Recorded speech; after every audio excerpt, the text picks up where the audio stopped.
While many people spent the long weekend relaxing with friends or family, Alicia Rancharan and her family were processing the loss of all their possessions and the roof over their heads.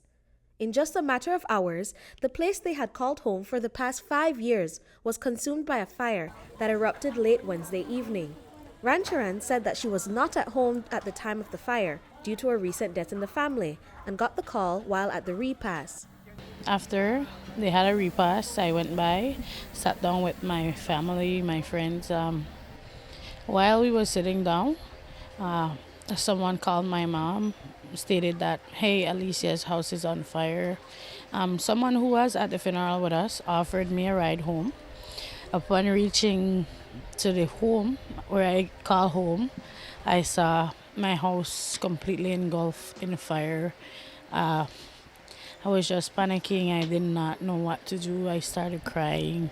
Rancharan explained that her partner had stepped out to purchase food for the family moments before the fire, and that it was her 7-year-old daughter that saved the other children. It was my 3 kids and my gentleman.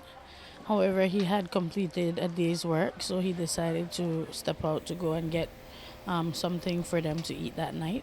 Just less than 50 yards away, he went to buy. He said that like someone came to him and tell him to go back home. When he reached back home, he saw the fire. My kids was inside.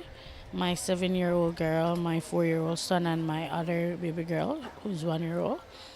My daughter stated that she peeped out and she saw the smoke. So she had no other option but to grab her brother and sister and take them outside. My son, not knowing what is happening, he decided to just go back inside to continue watching TV, and she yelled at him, hey, there's a fire, we need to get out. She dragged him by the arm, took them downstairs, and by the time my gentleman reached back from shop, they was already downstairs, safe, thank God. An investigation by the Belize National Fire Service revealed that the fire started on the ground floor after a makeshift stove was tipped over by one of the building's tenants. The neighbor, Mr. Elidorio, better known as Dolo, he lives downstairs. He does not have any current. So he was, I think, making a lamp. They stated that it tipped over. He did not yell for help until the whole bathroom was already engulfed in flame. And the Monday before this incident took place, I saw him lighting that stuff in the pan, and I spoke to him and I said, hey, Dolo, you don't need to be lighting that. I have 2 lamps from the previous hurricane that I could lend you. He was like, no, it's okay.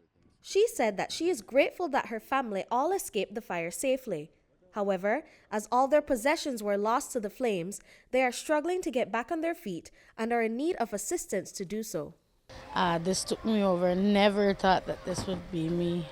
You know, I've seen many incidents where persons are displaced by a fire. Never thought that I would end up in this situation, but it could have been worse. I thank the Lord that my kids are safe. I rather losing, materialistic items than being lost the life of any one of my kids, or everything I lost. I recently borrowed a loan from Belize Bank to finish completing my home. I recently purchased new brand sofa, refrigerator, microwave, washing machine, everything I lost. The only thing that I was left with was that black and white clothing I had on for a funeral. My kids lost everything, their toys, their bicycles, all their footwears, everything. So I'm just pleading to the public to, render some assistance. I know that there's still good people out there. I'm asking from the depths of my heart to, try and assist, whether it be food items, clothing, household, finance-wise. Anything will be greatly appreciated. Britney Gordon for News 5.